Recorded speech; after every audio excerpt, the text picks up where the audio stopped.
Assalamualaikum warahmatullahi wabarakatuh. Kami akan mempresentasikan review paper tentang klasifikasi detak jantung janin menggunakan Random Forest Classifier.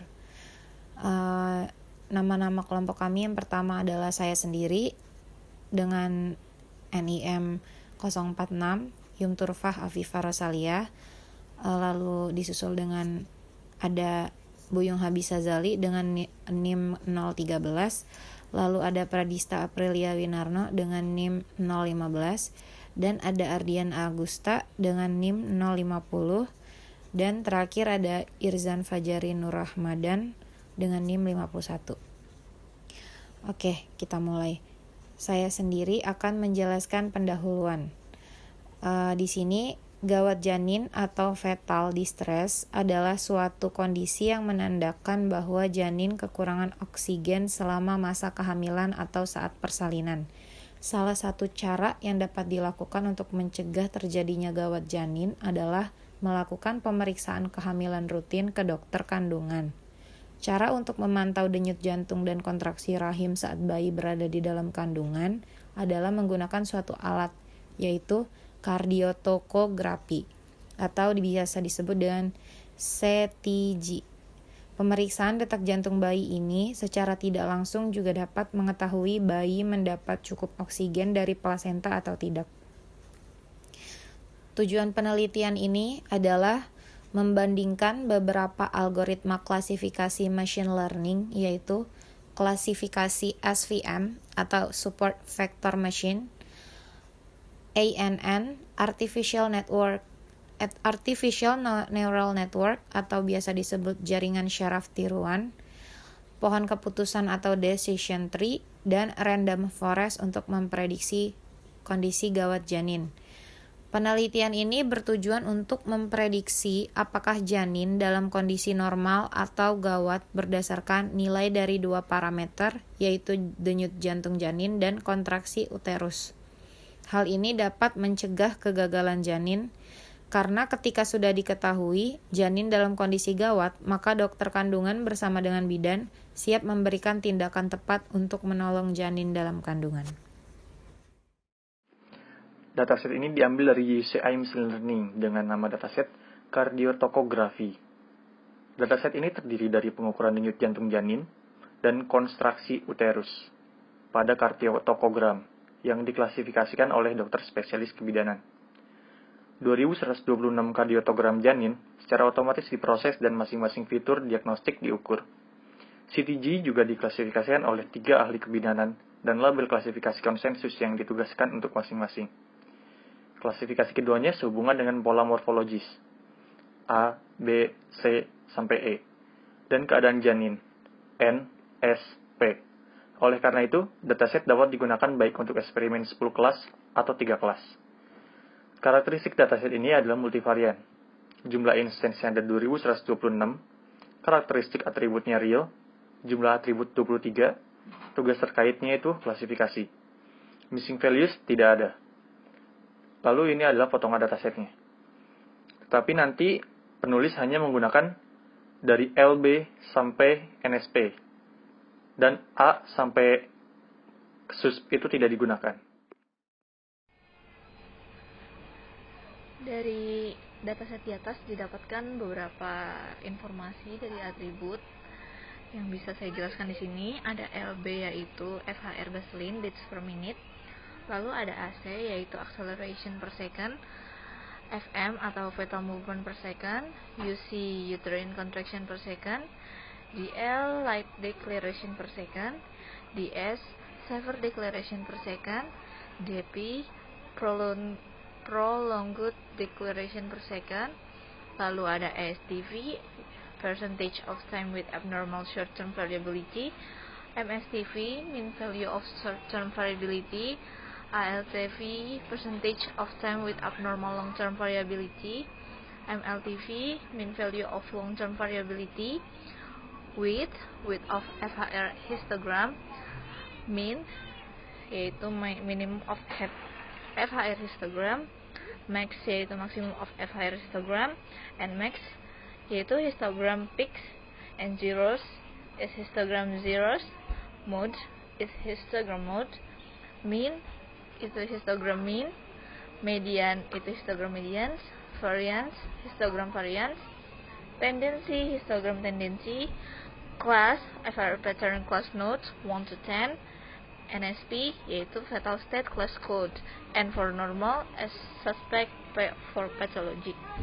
Dan di sini sebenarnya informasi atribut yang saya bacakan tadi udah cukup banyak, cuman kemungkinan itu adalah setelah dilakukan reduksi data, karena ada beberapa atribut yang hilang atau tidak ada yang ternyata dari tabelnya ada tapi tidak dipakai kemungkinan untuk saat dimasukkan ke algoritma, yaitu tidak adanya atribut A, B, C, D, AD, DE, LD, FS, SUSP, and class.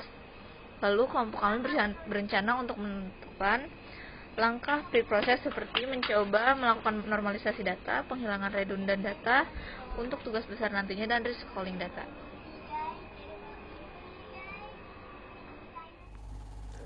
Selanjutnya saya akan menjelaskan algoritma klasifikasi yang digunakan oleh penulis pada paper ini. Yang paling utama adalah Random Forest Tree.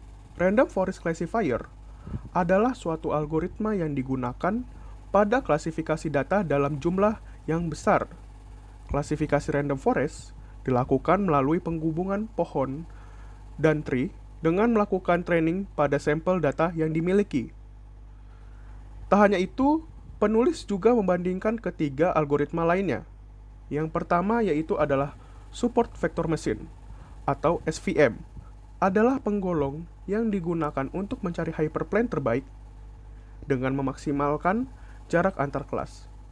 Hyperplane sendiri adalah sebuah fungsi yang dapat digunakan untuk memisah antar kelas. Algoritma ini menghasilkan suatu hyperplane optimal yang mengkategorikan contoh baru. Berikutnya adalah Artificial Neural Network, atau bisa disebut juga dengan jaringan saraf tiruan atau JST, adalah model komputasi yang didasarkan pada struktur dan fungsi jaringan saraf biologis. Informasi yang mengalir melalui jaringan mempengaruhi struktur dari jaringan saraf tiruan, karena perubahan jaringan yang terjadi dalam artian ini adalah berdasarkan input dan output pada algoritma. Dan yang terakhir adalah Decision Tree. Decision Tree atau disebut juga dengan pohon keputusan adalah suatu model prediksi yang menggunakan struktur pohon atau struktur berhierarki. Pohon keputusan merupakan alat pendukung keputusan yang menggunakan grafik atau model keputusan seperti pohon dan kemungkinan konsekuensi yang diberikan oleh algoritma ini. Ini saya akan menjelaskan hasil evaluasi yang telah peneliti lakukan sebelumnya. Yang pertama dari Support Vector Machine atau disingkat SVM adalah penggolong yang digunakan dengan memaksimalkan jarak antar kelas. Model ini memberikan akurasi sebesar 93,60%. Yang kedua ada jaringan syaraf tiruan atau disingkat JST. Adalah model komputasi yang didasarkan pada struktur dan fungsi jaringan syaraf biologis. Model ini memberikan akurasi sebesar 91,70%. Yang ketiga ada Decision Tree atau pohon keputusan, yaitu model prediksi menggunakan struktur pohon atau struktur berhierarki. Model ini memberikan akurasi sebesar 95,35%. Yang terakhir ada Random Forest. Model ini memberikan akurasi yang cukup besar, yaitu 99,06%. Oleh karena itu, model ini adalah model yang sempurna untuk memprediksi hasil prediksi penelitian.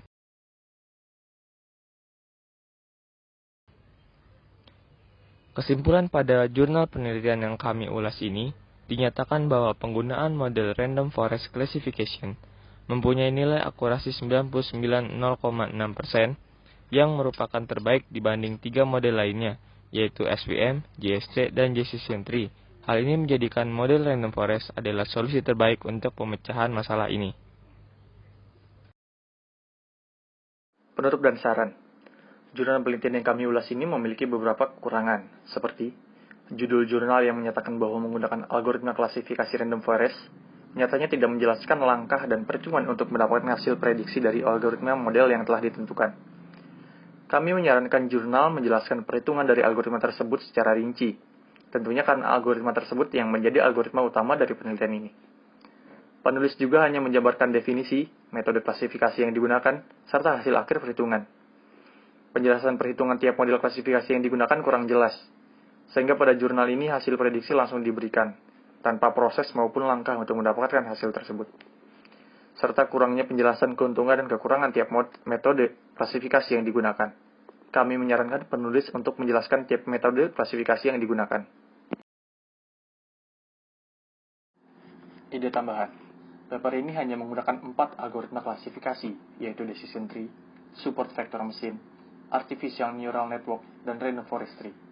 Jadi kami memiliki ide untuk tugas besar kami nanti untuk menambahkan algoritma klasifikasi lainnya, seperti logistic regression, naive Bayes, dan K-nearest neighbor, dan menerapkan beberapa langkah praproses seperti normalisasi data, penghilangan redundant data, dan rescaling data. Sekian presentasi dari kelompok kami. Terima kasih banyak.